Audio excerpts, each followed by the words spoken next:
बात है। वो बात ये है कि पेपर बनाने वाले टीचर डिसाइड नहीं करते कि बच्चे कितने मार्क्स पाएंगे। डिसाइड कौन करता है? बच्चे, क्योंकि बुक से ही हम पेपर बनाते हैं, है ना। पेपर हम अदर कहीं से नहीं देते कि किसी भी और क्लास का, किसी भी और सब्जेक्ट का। अगर मैं मैथ पढ़ा रही हूँ तो मैं मैथ का ही पेपर उठा के दूँगी, मैथ के ही क्वेश्चन दूँगी। तो बच्चे पेपर डिसाइड करते हैं कि उन्हें कितने मार्क्स चाहिए।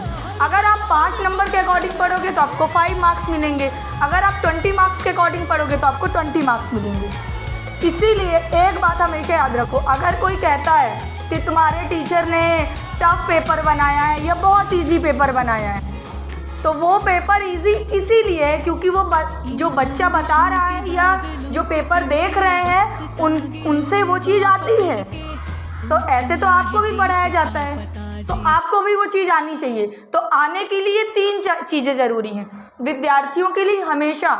पहली चिंतन, दूसरा मनन और तीसरा अनुसरण।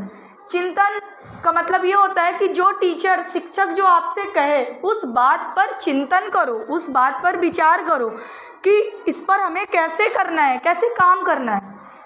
दूसरा मनन, चिंता तो कर लिया।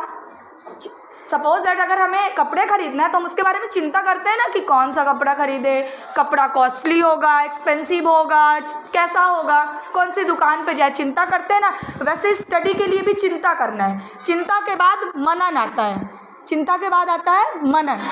मनन, उस बात पर मनन करना कि अब हमने चिंता तो कर ली लेकिन अब उस पर मनन कैसे करें।